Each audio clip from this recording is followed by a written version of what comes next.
22 official languages and more than 1600 other languages which are spoken by smaller communities. And these languages are written in a wide variety of scripts. There are again 11 major scripts, and there are also other scripts which are not that well known, right? And also people keep on coming up with newer and newer scripts. So it's a very rich society, very complex linguistic world.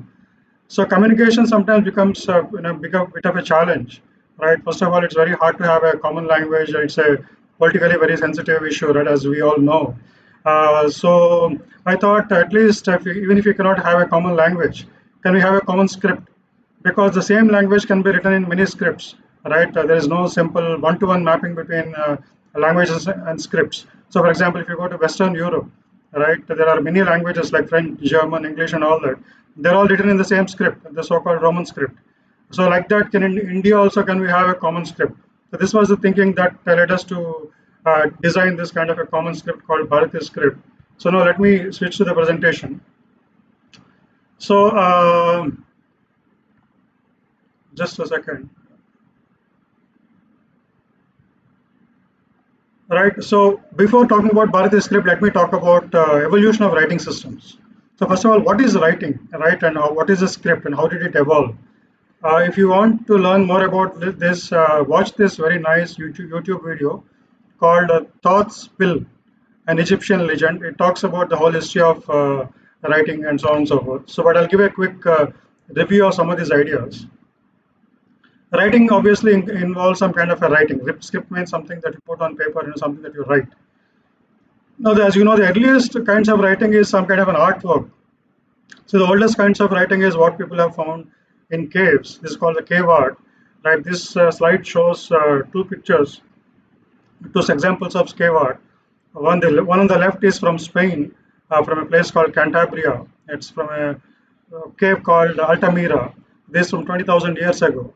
The one on the right is from France, from Chauvet Cave, right? It shows a bunch of rhinoceroses, right? And left one shows a bunch of bison. So they're pretty good art. I mean, considering that it is coming from such a long ago, in 20,000 years and 30,000 years, right? I think it's pretty good art. So people have been drawing art for a long time. But artwork is not script, that's not writing, right? What is writing? Because in writing, you convey the concept using very simple strokes. It's more like a symbolic thing, right? So from artwork, there has been a long evolution before people have come up with writing. Now, so it's a continuum. Therefore, it's very hard to say that this is artwork and this is writing. Kind of things that people have found very long ago, which is still like something in between artwork and writing. They call it proto-writing, right? They are kind of simplified pictures or ideograms. They can express a limited set of concepts and it's not a real writing system or a real script, right? And one example of that is what you see in this slide here. These are the Jiahu symbols from 7th millennium. That's something like 8 to 9,000 years ago, from northern China in Henan province. So this is still proto-writing. So then, so if you want to understand what is writing, like let me refer you to this very popular game called Pictionary. So I'm sure because of the COVID, you're sitting at home all day and getting bored, and probably you're playing some kind of indoor games, right? When the Pictionary is a very popular indoor game. So for those of you who haven't heard of Pictionary, it's basically a game where you convey some word, some concept using some artwork. You have to draw something, convey an idea. Only thing is you have to do it very fast within 60 seconds. So therefore you cannot make elaborate artwork. You have to do it very quickly using some kind of symbolic methods. So how do you do that, right? And that is the real challenge of writing. So there are two approaches to writing. If you look at the top one, I want to convey the concept of a tree, right? I mean, I cannot draw a whole tree with branches and coloring and so on. That takes time. So I'll just draw something like what you see in the top there, right? So just a stem and some kind of a rough foliage. But even that is quite complicated. So people have compressed that and simplified that even further. You get this shape on the right, which is actually the Chinese character for tree, right? So basically that character has come from some kind of a pictorial representation of a tree. So that is one approach, right? From a picture to a simplified representation of writing. The other approach is from sound to writing, because when you want to convey some concept, point to say to an object, right? You often do it with speech. So people have come up with speech sounds of a very long ago. So suppose I call a tree, right? So you can break that tree into its component sounds like t, r, and e, right? And then I can have symbols for each of these sounds, right? T is for the sound t, and the letter R for the sound ra, and so on and so forth. So I can compose the word tree, which is writing, but it has come from sound. So from picture and from sound, so there are the two different approaches to writing, right? So converting meanings into writing by by looking at the underlying picture, the visual representation. That is one approach, right? One philosophy of writing, design of writing system. The other one is from sounds. So in this picture, the top one is from for concept to writing. That the Chinese character tree is an example of that. And the bottom one is from sound to writing, and the Indian character ma. This is a Devanagari or a Hindi character ma is an example of that. Because the shape ma is not doesn't denote any real world object or anything. It simply denotes a sound ma. So there are different types of writing systems based on this philosophy. There is the first one is called alphabetic. English is of that kind, where each letter denotes a very small sound called a phoneme, and these are like phonemes are like atoms of speech, and so this is sound-based writing system. Then a slightly more elaborate sound-based writing system is what is called syllabic or alpha syllabic, and so here a single letter represents not just a phoneme but a whole syllable. So if you think of phoneme as an atom, syllable is like a molecule. It's a bunch of phonemes brought together, right? But this is also sound-based writing system and Indian scripts, right? Or Hindi and Tamil and Punjabi. These are all say alpha syllabic writing systems. So here typically you have a consonant and a vowel brought together into one shape, right? One what we call an akshara, right? That's called a syllabic system. And then the third character is logographic or picture based. So these are, you see some simple Chinese characters, right? That character is fire and something else is a person and tree and so on and so forth. These are basically simplified pictures of some real world object.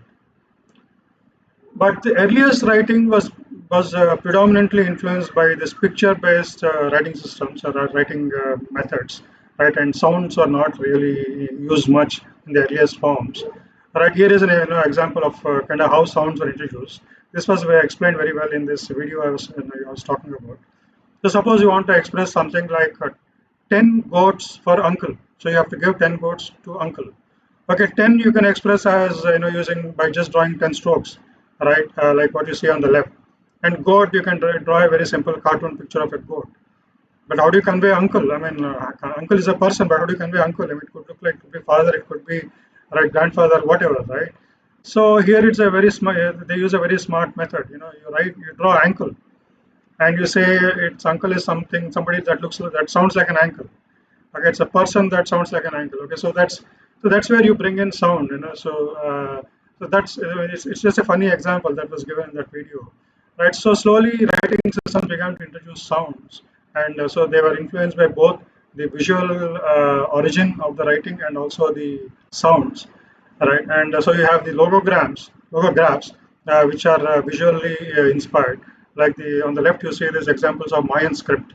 Now, each of those pictures that you see, very complicated pictures, they are single characters, single letters. So they are like each of them is called a logograph, right? So they're very complicated, characters, right? But so those are the kinds of characters that were used in Mayan script. On the right side, you see Devanagari, right? Or which is used writing system used to write Hindi. This is completely sound based. You have A, I, E, and so on and so forth.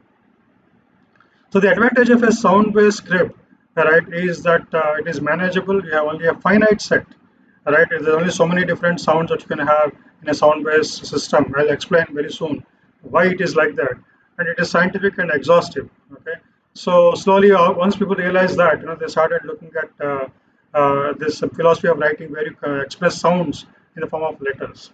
Right here, we need to introduce three different concepts.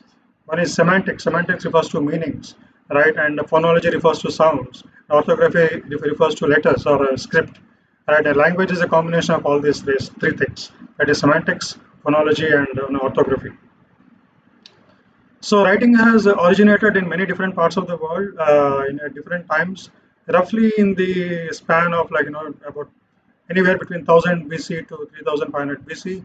So around 2500 BC, like if you see, the independently originated from Mesopotamia, Egypt, right, and so also India around the same time. After that, as these three branches individually evolved and branched out into different, different scripts and so on and so forth. So one of the oldest script, which is where the Indian writing system history began, is the Indus script. It was probably it originated somewhere around 3500 BC and went on until 1500 BC. It was born out of the Indus Valley civilization. Indus Valley, as you know, is in the modern Pakistan. And about 4,000 inscriptions were found in this script from Mesopotamia to Indus Valley. But unfortunately, the script is still not cracked. We don't know what is the meaning of those symbols.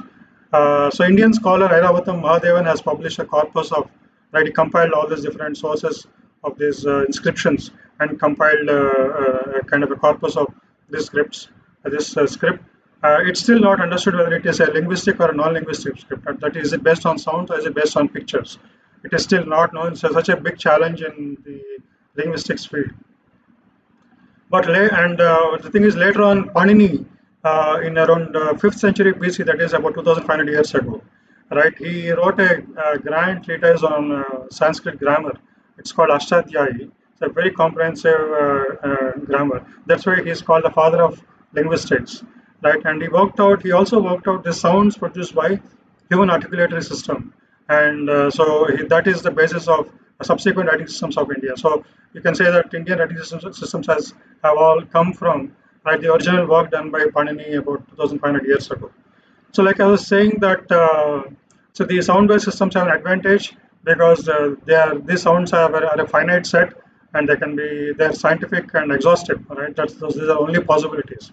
Why is that? So when we talk about converting sounds into letters, we are not talking about complicated, natural sounds like like sounds made by breezes and water flow and branches of trees and things like that. We are talking about human sounds. What kind of sounds can humans produce? Right. So how do humans produce sound? To give a kind of physics-based schematic. Right. See the picture on the right. So there is a source of vibration, right, and which is passed through a cavity.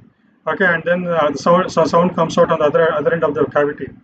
Now, depending upon the frequency of the vibration, original vibration, and the shape of the cavity, you get different kinds of sounds. And this is basically a lot of musical instruments work on this basis. Like if you take a flute, for example, you blow into the flute in one hole, and then you control the shape, the length of the cavity, right, the air column of the flute, and you get different frequencies. So similarly, in the human vocal apparatus, you produce an original vibration in your larynx, so somewhere here, right, you can see the cursor here, right, and then that goes to the oral cavity and even the nasal cavity. And by controlling your articulatory apparatus, like your jaws and your tongue and lips and so on and so forth, right, you control the shape of the oral cavity, and therefore if you produce different sounds. Now, the thing is, you have only so many degrees of freedom in your articulatory apparatus, so therefore there are only so many different sounds that you can produce. So this was thoroughly studied by Panini 2,500 years ago, which is very impressive. And he made a very elaborate and comprehensive catalog of the sounds that can be produced by the human articulatory apparatus. And based on that, he designed a script.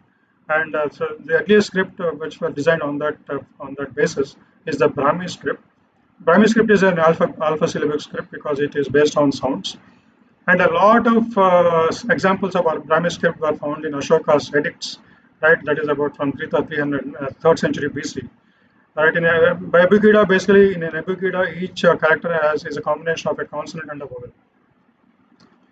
Now, Brahmic script again got diversified and branched out into what are called Brahmic scripts, right? And so there are many variations of this used in Indian subcontinent, in Southeast Asia, in Indonesia and Java, Sumatra, all those places, East Asia, and so used in many different language families like Indo-European, Dravidian, that is South Indian languages, and Tibeto-Burman, Mongolic, and so on and so forth.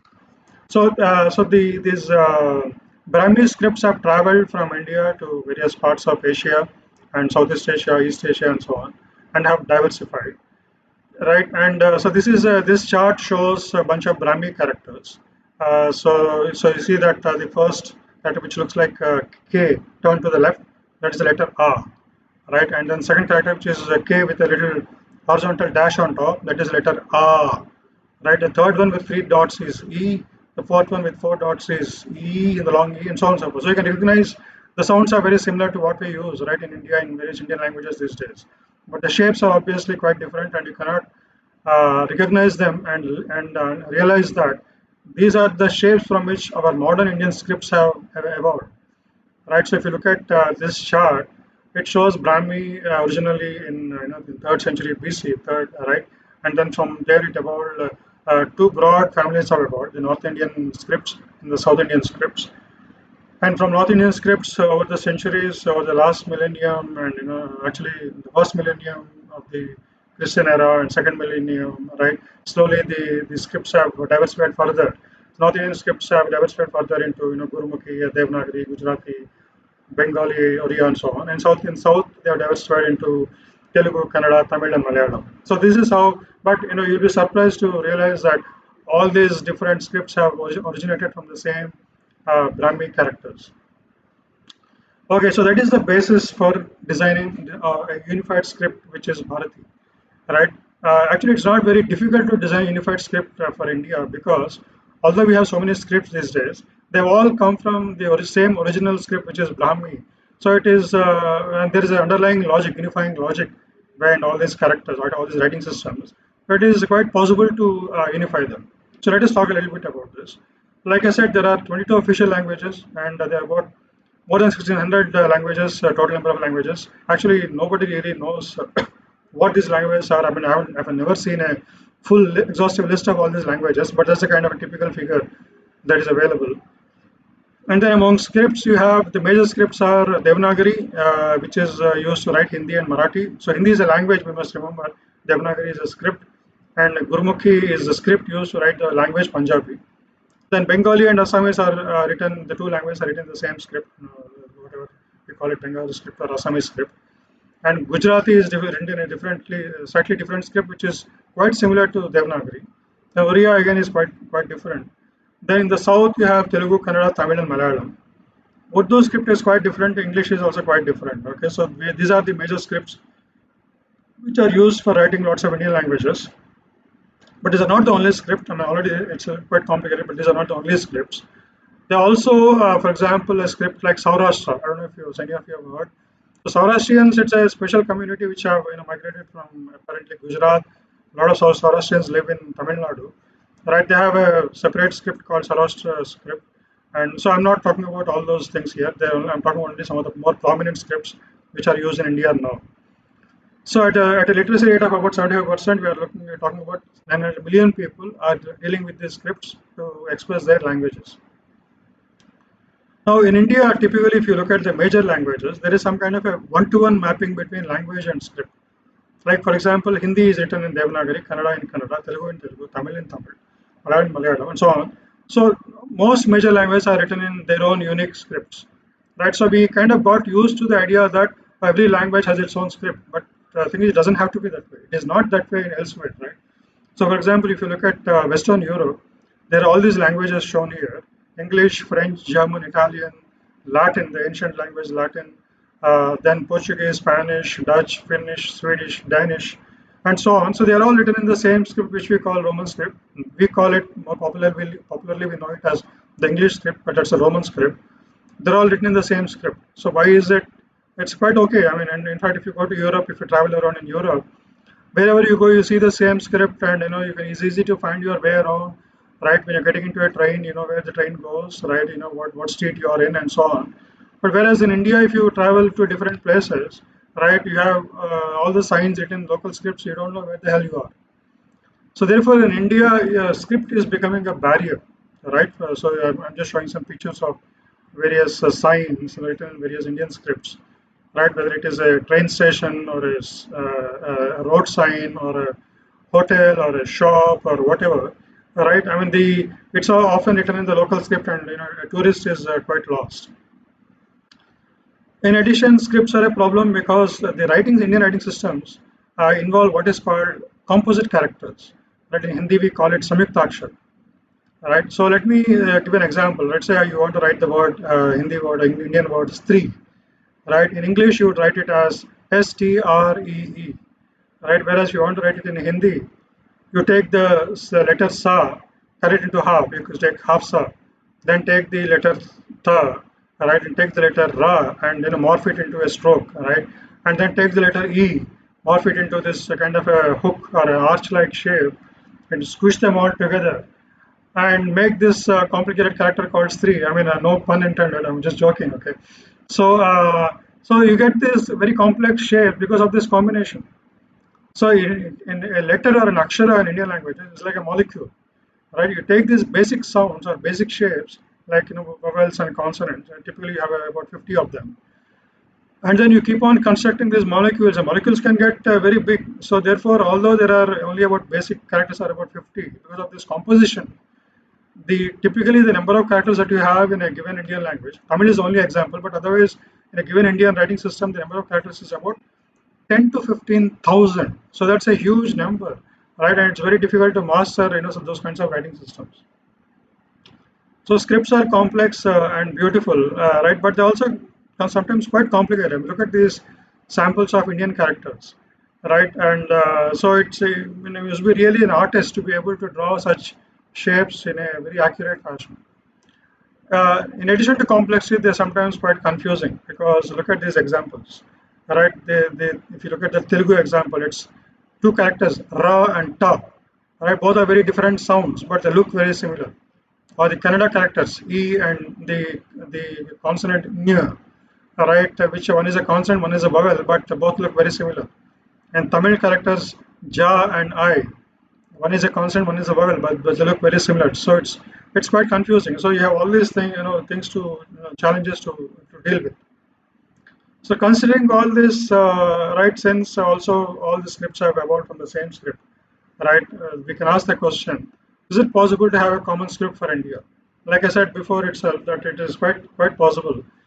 First of all the writing systems of India, practically, have the same structure. You have vowels, e, and so on, and consonants like ka, kha, ga, kha, and so on. Then the consonant vowel combinations, where you combine a consonant with a vowel. That gives you like ka, ka, ki, ki, kuku, and so on. Then finally, you have something called samyuktakshars, where you can combine two consonants and a vowel, or even three consonants and a vowel, and so on and so forth. But so that's a kind of a basic pattern, right, by which you construct characters in Indian languages. But there's a small problem. The problem is the sound and shape do not match, and there's a lot of conflicting features. Like so, ideally speaking, if you want to have a very simple and easy script, right, you should have this policy or a philosophy that is similar sound should have similar shapes, and dissimilar sound should have dissimilar shapes. I told you, give you examples that that's not the situation all the time, right? And let me give an example. What is this? So can we create a script in which there's always similar sounds are given similar shapes? Okay, to motivate that, what is simplicity I'm talking about? Let me ask you a question. Who is the 47th Kaurava? So we know that Kauravas are these, the evil princes, the 100 of them, right? And so do you know the name of the 47th Kaurava? So normally we only would have heard of Duryodhana and Dushasana, right? If you look at some Wikipedia article, you might have a few more names like Dussaha, Dussala, Jalagandha, and all these guys. But it's very unlikely that you know the name of the 47th Kaurava. In fact, you'd be wondering, right, how their parents would have kept track of all their names, right? It's very hard to remember 100 names and you wouldn't know who is who. So, on the other hand, if you just gave them names like K1, K2, K3, right? I mean, I'm joking. So, 47th Kaurava would be just K47. Okay, so like that, can we have a very simple script where it's so intuitive, you don't have to mug up and memorize very complicated shapes, right? If you know the sound, you will kind of guess what should be the shape. Okay, now let us introduce Bharati script with that motivation. So here you are looking at on this slide, you are looking at the basic vowels. So in the black fonts are the Hindi vowels. Below that, the blue fonts are Bharati vowels. So vowels are basically one family of sounds, and I'm saying that in Bharati the philosophy is that similar sound should have similar shape. So therefore, all the Bharati vowels have a common shape, a common base, which kind of looks like a cup which is turned to the left, right? And then different vowels are constructed by adding some shape on top of it. So this cup-like shape turned to the left is common to all the vowels in Bharati. and then you add something on top and you get all these vowels. Now, if you look at our vowels, they're organized very beautifully by Panini, right? You have e. So what is it doing is taking vowels and grouping them as pairs, right? And So there's a short form and a long form. The short form is called a hrasva, and the long form is called a dirgha, right? So you have right, and and so on. So now, if you look at the way the hrasva and dirgha are designed, so in Hindi, for example, if you want to go from to you draw that vertical line after you get the long version So similarly, if you want to go from E to E, you put this hook on top of E, right, to get the long version E. Or if you want to go from U to U, you take this again a hook-like shape and put it in the middle of U on the right side. Now you see that to just convey the concept of a dirgha, in three different cases we are using three different conventions. So that makes it very complicated, right? Whereas in Bharati, a dirgha is always denoted by a horizontal line on top of the basic character. So if you want is the first shape is if you want to get the longer version you simply put a dash on top of you get right? Now if you want to get E, you put a circle on top of you get E. And now if you want to get long version E, you put again dash on top of E attached to that circle, you get E. Okay, so now if you want to get U, you put that U-like shape on top of you get U. If you want to get U, then you put the dash, you get U, right? And then the next one where you put like a C character-like shape on top of you get R, right? And then if you put a stroke on top of you get A. If you put two strokes, you get I. And if you put kind of that shape, like if we had a blackboard, I would have written all this. But so that next one is O and next one is Ow, and then put a circle after you get and two little circles after that becomes or the visarga. Okay, let us now come to the consonants. And the consonants are actually a beautiful design in the original Indian writing systems. Because like I was saying, Panini has studied the origin of human speech sounds quite thoroughly and come up with this system. Right? Have you ever thought about this? If you look at Indian English alphabets, right, A, B, C, D are just given as one long chain of symbols. Whereas in Indian alphabets, they are first grouped into consonant vowels and then consonants, and consonants are given as a table and not like a one big row. And why is that? The reason is like this. So in this table, the rows have a significance and columns have a significance, right? What is the significance of rows? So the first row, you see, they're called velars, right? These are the ka family because the characters there are ka, kha, ga, ka, ang. So the ka family is produced, like I said, you produce different sounds by changing the shape of your oral cavity. So this change of shape is done by closing off your oral cavity at various points, right? For example, there's a deep part of the oral cavity called velum. If you shut off the oral cavity briefly there, you get all the ka family sounds. So that's what Panini has observed, right? And ka, kha, ga, ga. The thing is, in the modern days, people have studied all this using X-rays, which will let you actually monitor the shape of the oral cavity while you are speaking. But how did the ancients understand all this without X-rays? It's really quite baffling.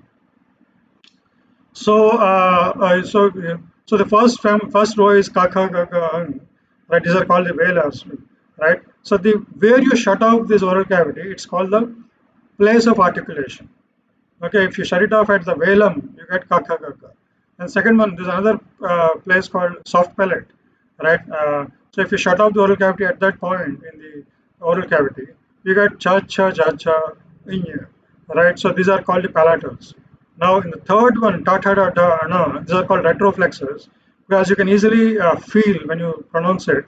When you say ta, you're actually sticking your tongue out a little bit and folding it backwards, right? That is called retroflex, that is bending backwards. Therefore, they are called retroflexes.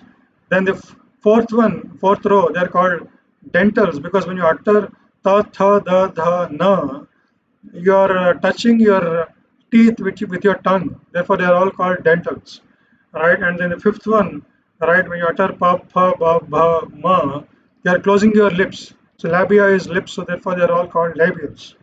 Right. So that is how these consonants are grouped, and that's the significance of the rows. Now let's come to the columns. So in the columns, if you look at the first column, Kachatatapa, right? So now in columns, there are again two properties which control how the columns are organized. So there is something called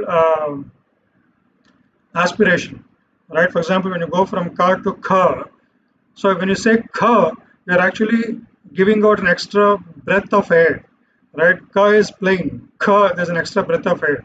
That extra breath of air is called aspiration. So when you say ka, there is no aspiration, therefore it is called unaspirated. When you say ka, there is aspiration, so you call it an aspirated character, right? So first column is unaspirated and second column is aspirated. Now what is third column? So the third column character is ga. So ga is actually another variation of ka, which you get by actually activating your vocal cords, right? You basically say ka, but at the same time, if you activate vocal cords, you get the sound ga, right? So therefore, the third column signifies what is called vocalization. So that stands for V. So the fourth one is gha. So where you also have extra breath of air. You vocalize and also you have extra breath of air, right? So if you look at the first four columns, this simple pattern that you can see. First column is unvoiced and unaspirated. Second column is unvoiced and aspirated. And third column is voice. This is called voicing and unaspirated. And fourth column is voicing and aspirated. So it's like a binary code, right? It's like 00011011. Now the point is it's a beautiful underlying logic, but when you look at the actual shapes of the character, they don't tell you that story. The same pattern is followed in all the rows, right? Like cha, cha, ja, ja, the same story, right? Ta, tha, da, tha. But all the four characters in the four columns, they look like totally independent. They don't have any similarity. They don't reflect the underlying logic of 00011011. So these are the kinds of redundancies which we have noticed, right, in the design of and used it in design of Bharati script.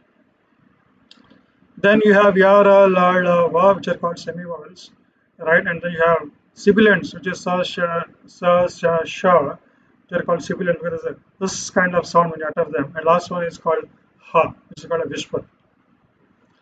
So now let us look at Bharati consonants and compare them with Hindi consonants. I'm comparing with Hindi because I thought a lot of people will know the Hindi script, but we can do the comparison with any Indian language, any Indian writing system.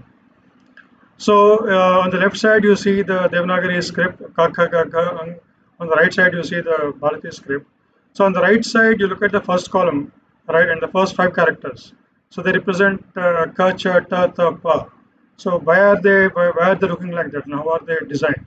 So the first character, which is ka on the blue character here, this is ka.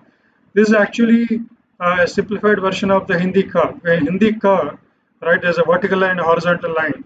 Horizontal line is called Shirorekha, which is there everywhere, so I can just remove it.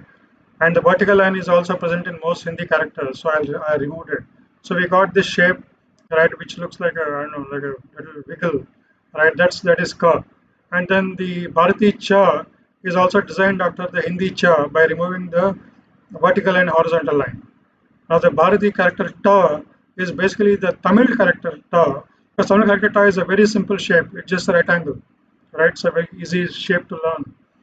So then the Bharati character ta is actually Hindi character ta, right, where we remove the horizontal line, right? And the Bharati character pa is again a Tamil character pa. It's a very simple shape.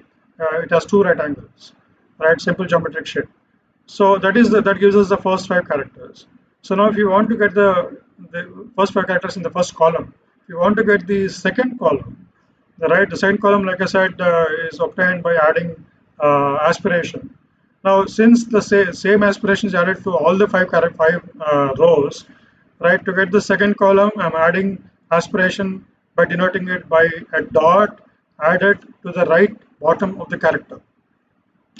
So if you add a dot to the right bottom of ka, you get ka. If you add a dot to the right bottom of cha, you get cha. If you add a dot to the right bottom of ta, you get ta, and so on and so forth. Now let us come to that is second column. Now let's come to the third column. In the third column, you take the same character from the first column. You are supposed to get voicing, right? So for voicing, you have to you add a vertical dash in the left bottom of the character. So if you add the dash below ka, you get ga. If you add the dash vertical dash below cha, you get ja. If you add the dash below ta, you get da, and so on and so forth. So that gives you the third column, the first five characters of the third column. If you want the fourth column, right? The fourth column has both voicing and aspiration. So that means it's like adding both features. So put both dash and dot, right? So that gives you the fourth column. So it's very simple to learn. Now the fifth column characters are what are called nasals, right? And here I use different characters. So the in the third row, the nasal is ana, which comes from the Hindi na, which is actually simplified, so that you can write it without lifting the hand. Then the fourth in the fourth row, the nasal, there is a fifth character, is it's actually na, which is same thing as English character n. Then the fifth nasal ma is just a simplified form of English character m, right? Then you have ya and ra, which is basically I took the corresponding English characters. And for la, I've taken the la from Kannada and Telugu, right? And for ala, so la and ala form a series, right? So if you put a horizontal line below la, it becomes ala. So then V is for va, and then you have sa, sha, sha. This is a series again. There's a family of sibilants. So to bring out the concept of a series, I've taken the English letter S to denote the letter sa. Then if you add one dash below, you get the second one, sha. If you add two dashes below, you get the third one, sha. Right, and then you have ha. So ha here looks like kind of epsilon character, but it's actually a simplified version of the Devanagari ha. These are the consonants. Now, if you want to go for consonant vowel combinations, or what is called Barakadi in Hindi, or Gunintam in Telugu, Guninta in Kannada, and Mayedthu in Tamil, and so on and so forth. It has different names, different writing systems. Now, so consonant vowel combination is basically a combination of a consonant and a vowel. So how do you combine that? So you can see that these are the consonants and these are the vowels. So vowel is basically denoted by the shape that you put on top of a. The a itself is not important because a is same in all of them. So how do you combine a consonant and a vowel? Take this extra shape which is on top of a and put it on top of any of the consonants. You get the combinations. So here in this slide, you see the Kaka Kiki series. So take the character Ka, that's the first one shown in blue, right? And put the horizontal line on top, you get Ka. And put a circle on top, you get Ki. Put the circle and dash on top, you get Ki, and so on and so forth. So it's just a simple combination, simple assembly of two shapes. There's only one rule to combine them. So there also another such rule for constructing Samyukta. I'm not showing it here for reasons of time. Right, so basically on the whole, you have about say 40 characters, 40 shapes, right? Just by combining these shapes in various ways, you can construct these tens of thousands of characters that are written in all Indian writing systems. So it's an extremely simple script, right? And this is a sample script, a sample text, right? This is the national anthem Janagana Mana, written in Bharati Script, right? I think you can make out, right? This is Janagana Mana Adhinayaka Jai He. That hey you can make out if you know Hindi, right? So we are trying to popularize this using simple primers. We are publishing books like this. This is, for example, a picture of the Bharati Hindi primer. So these little books tell you how to write various Indian languages in Bharati. So this book tells you how to write Hindi in Bharati. So like that, we have published primers in Tamil, Malayalam, Kannada, Telugu, even northeastern languages like Bodo, Bengali, Assamese, Odia, right? So lots of primers are available. They're all available in our website. I'll give you those details later towards the end of the talk. Right, so you can write various Indian languages in the same script, and this script is so simple to learn. And in our school activities, we repeatedly find that kids are able to learn the script in about 10-15 minutes. And compare that with months and years of training that you need to learn your mother tongue way back when you were small. So we have done a lot of school activities. So this is a picture of a student in a small school near Anantapur district, right in Andhra Pradesh, learning Bharati Script. So I'll show you more examples. So in that school, these kids were introduced to Bharati Script by a teacher called Meda Prasad, right? So this man did a summer camp. This was a couple of years ago, and every evening he would teach them for 1 hour. And by fifth day, the kids were writing essays and poetry. These are samples of that poetry and essays that people have written, right? And here, this boy called Bharadwaj, that he has signed his name in the bottom. That is written in the national anthem in Bharati. This was several years ago. So we developed a lot of technology, and so this is an example. I'll play this video. Hope you can see this. So let's say you have a document like in Hindi. You select it and change the fonts to Bharati, and you show it in your Bharati, in Bharati characters. Or you have a character in a text in Tamil, right? You just select it and change it, and you can see it in Bharati. But we have new fonts, which we have designed more recently. It was designed by a student called Anurag. It was really beautiful, right? And these are older fonts, right? So this is it's very simple to convert documents into Bharati. You can even browse the net in Bharati. You just change some browser settings, right? And you can browse the net in Bharati. And we also developed optical character recognition technology using Bharati, right? Because the advantage of Bharati is, so if you write a character in Bharati, right, all the component sounds of the character will be quite separate, quite easily separable. Because when you do OCR, sometimes you look at the character and apply what is called connected component analysis, right? You find out what are all the connected components. So it is, if you apply the technique to Bharati, you can easily find out all the connected components and find out what are the different sounds present in the character. So our system was covered recently in Hindu last year, in Hindu paper, right, where it said that our OCR system will work for many Indian languages, right? So the advantage is, the Bharati characters can be expressed in a three-tier fashion. That any character is expressed in three levels, right? Middle, upper, and bottom. But there is no exception. Okay, so therefore you divide this into three sections, and we have sent each of them to a separate CNN. So this work is done by my former student called Chandrasekhar, right? It was published in several conferences. So he has used three different convolution neural networks to recognize the top part and the middle part and the bottom part. It gives very good performance. If you take clean data, it gives you 100% accuracy. Even with noise added, for 5%, 10% noise added, it gives over 10% accuracy, right, on the characters. So I keep saying that Bharati script is very simple. It's much simpler than the other Indian existing scripts, right? So to prove that, we have done some analysis. So what do we mean by the complexity of a script? I mean, how do we say that the script is simple? Just look at these shapes that you see on these slides, right? So on the leftmost end, you see a vertical line, and then you have like a little arch-like shape, and then you have a little wiggle-like shape, and then you have much more complicated shape. So you can see that the complexity is increasing from left to right.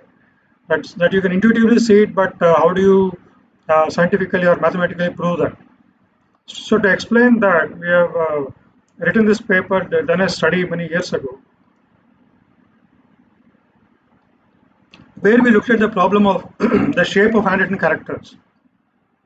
That is, how do you define mathematically the shape of a character? So I'll just cover quickly a couple of ideas from that paper.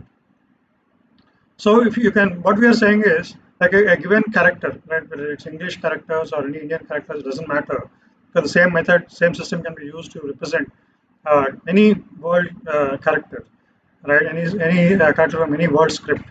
So the idea is that the shape of a character can be expressed as a graph, right, of smaller shapes or smaller local shapes.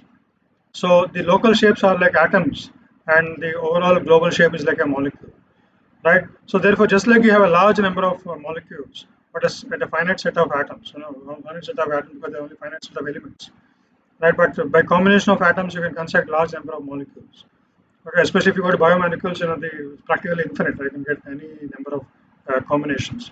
So similarly, for characters also, the atoms seem to be only a small set. It's the combinations that give you different kinds of characters. That's what our theory was arguing. Okay, so our theory was looking for what are those atoms of shapes, right? Which with which you construct the characters of different word scripts. So we have come up with about 11 such basic shapes. I'm not going to into the details of this theory, but you are most welcome to look at that paper. Or if you have more doubts, you can always ask me or write to me. Right, we said there are these basic shapes with which you can construct any word script, and these basic shapes again they're very simple shapes like just a little bump, right? Or you have more complicated shapes that you see way, like lower in this slide. And so we gave these shapes a certain complexity measure, which we call the codimension, right? And so using this, you can, if you express a whole character using these shapes, you can express the complexity of the character by a number, right? So by that measure, we have done a complexity analysis, a comparative complexity analysis of Bharati and different Indian scripts. So we have used two different complexity measures. By the first measure, I'm not again talking about what is that measure. If you have published this work in international conferences, and I can send you the papers if you want more details. By the first measure, you see that Bharati has the lowest complexity, right, seen in this graph. But there are other scripts which come very close, like for example Malayalam or Tamil and Telugu and so on. But by the second measure, right, you see that Bharati is a clear winner. It has the lowest complexity compared to all the major Indian scripts. That's why it's easy to learn Bharati script. And one more advantage of Bharati script that we have done, we just did as a fun study. That is, if the Bharati characters are simple, right, and if you use this script to write signboards, for example, right, you're supposed to save ink because since the character is simple, it doesn't you don't need much paint to paint these signs, right? So we did a study and we found out what is the kind of saving that you get by writing different signboards in various Indian scripts. Okay, so you get a lot of savings. Sometimes you get like 50% savings by using Bharati as opposed to the Indian scripts. So one more, we also been doing some work, right, for as an assistive technology, right? So how do you use Bharati for people who are hearing impaired? Now, you know that hearing impaired can use sign language, right? And as a part of sign language, people also use so the two parts to sign language. One is what you see. For example, you might be seeing the news, which is used in expressed in sign language, right, for deaf and dumb people. This is where you express concepts, right? But if you want to express single characters, you need something called a finger spelling, right? So, for example, there is such a system for English. These are the gestures with which you can convey in individual letters in English. Now, how do you convey individual letters in Indian languages? Suppose you want to convey like a Devanagari character like Shri, right? It's a very complicated character. How do you convey that in a gesture? It's very hard, right? So although there is an Indian sign language, there is nothing like an Indian finger spelling system. So we proposed one system which is similar to Bharati. Okay, so in this system, the idea is the person who is signing, that is a signer, right, will use the space in front of him or her, right, as some kind of a invisible blackboard, and convey these shapes, these sounds, right, or these symbols by using some gestures.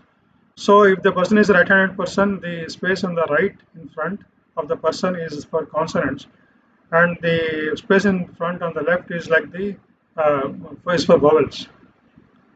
So now designate different positions on this space, and these circles denote the positions for different vowels. So in the big circle on top, that denotes the vowels and halant.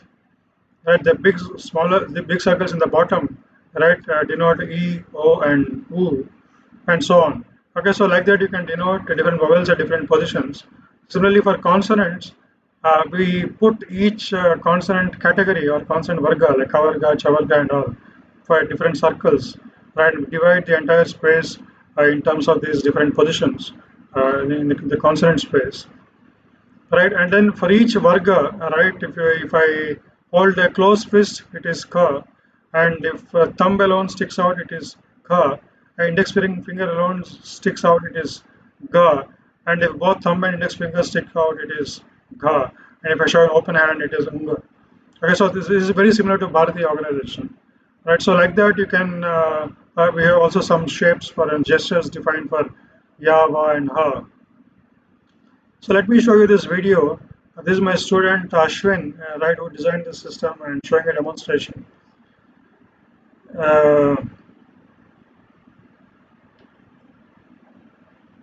so he's showing bha, ra.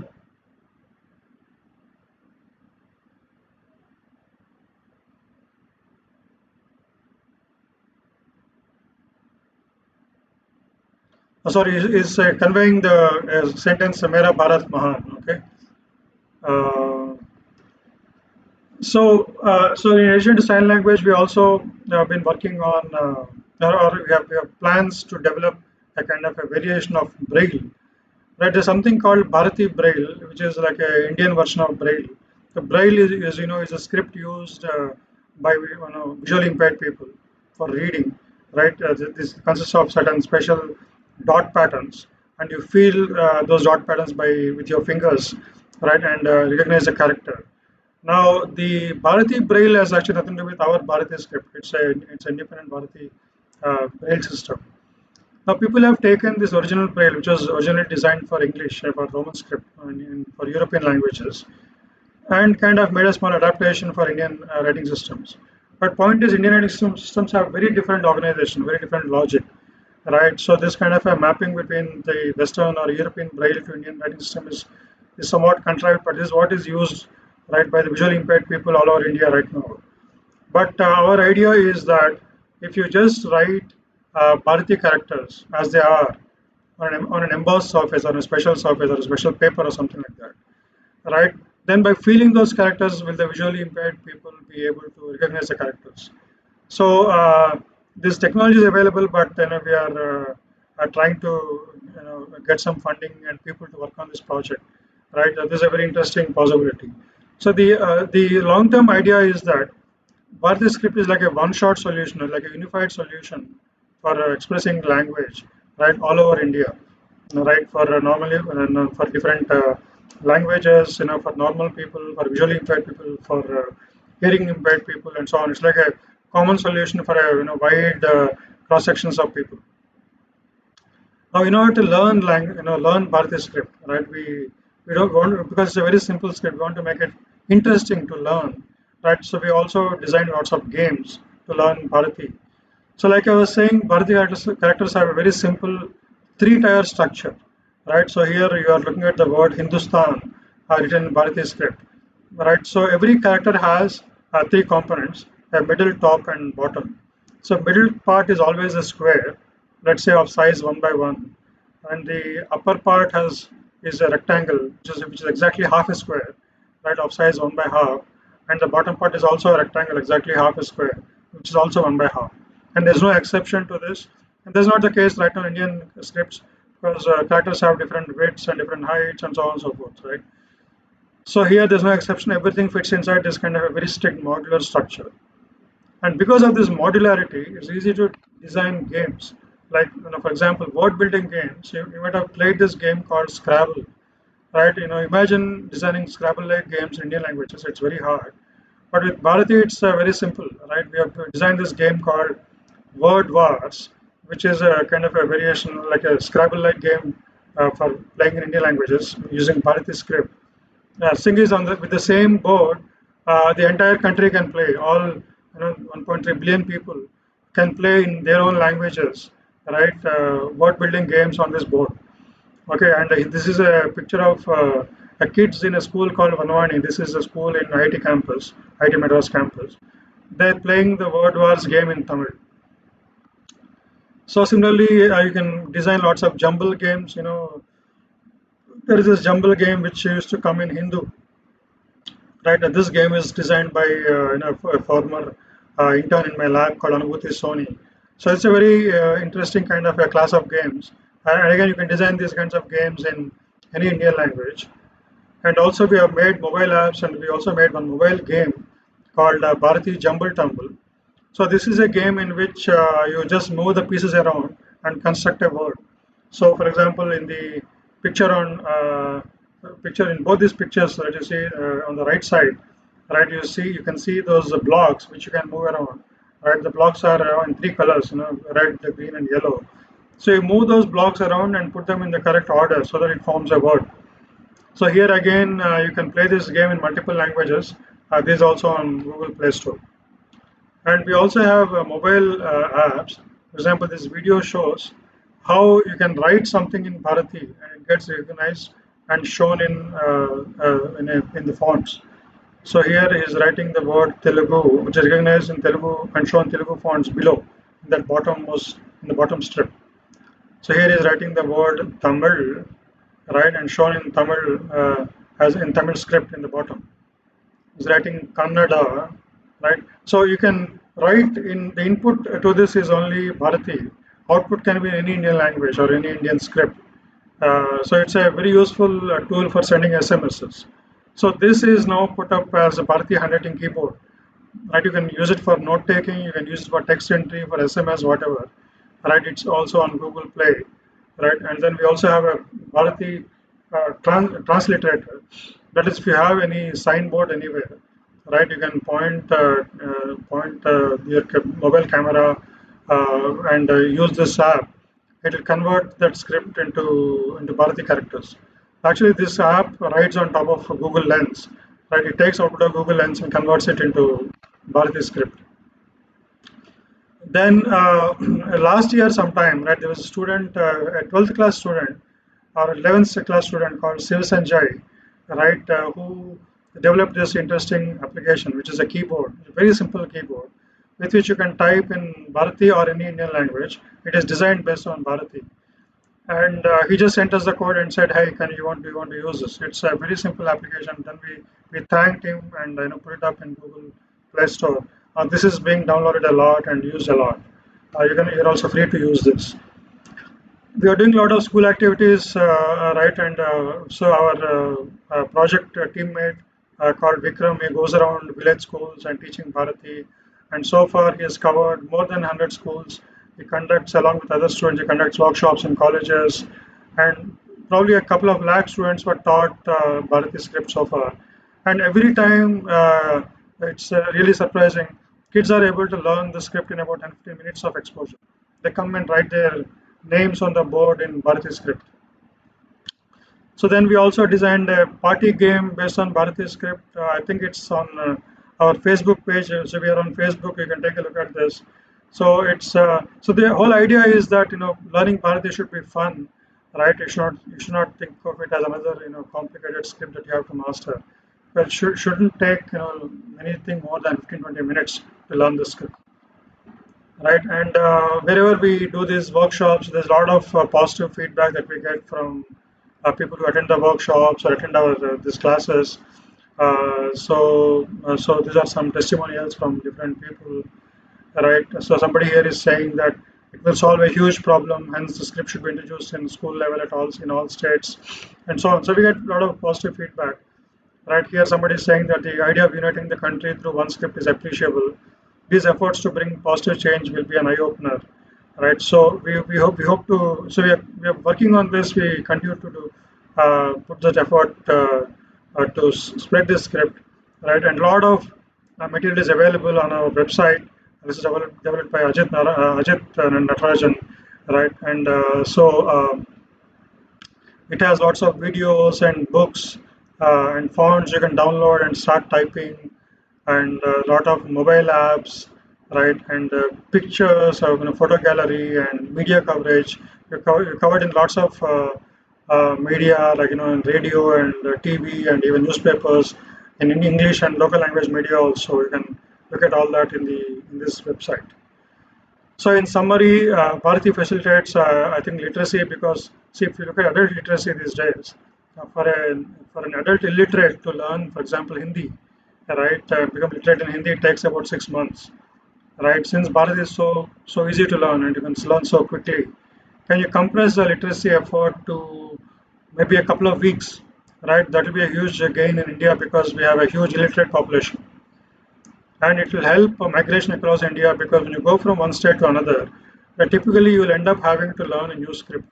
Whereas with a common script, can you that should become easier, right? And very often, usually the next generation, children, right, are getting cut off from Indian literature because it's well, usually they live in a state which is where they don't speak the mother tongue, right? Or at home these days, especially in urban families, people are speaking English at home. So the kids may not be getting a chance to learn their mother tongue, how to read and write in their mother tongue, right? So they're getting cut off from Indian literature because script is a big challenge, big barrier. Even though they might learn how to speak and read, how to speak and understand language orally, right? So if they learn Bharati, right, it should be easy to read Indian literature because in our website we have a lot of Indian literature samples, right, which are translated into Bharati and put up in the website. So you can take a look at that. It encourages tourism because if you have the same kind of a script everywhere in the country, right, it becomes easy to travel around, right? You can save, paint on signboards and so on and so forth.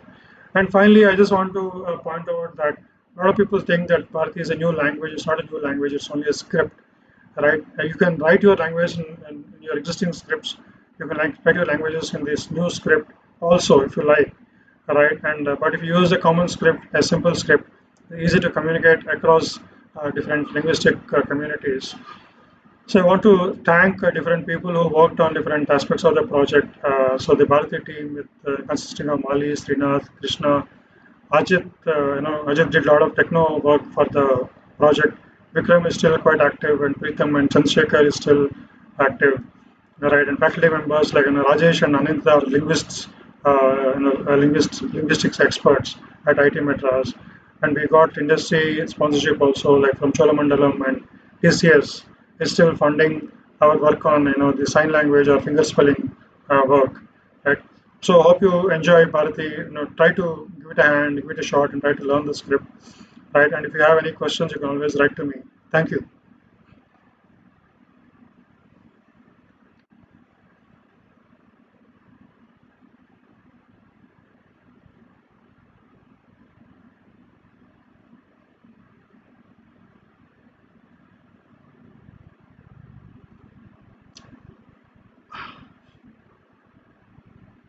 So hope you enjoyed the presentation, and so if you have any questions, please write to me. I'll look at them and respond by email.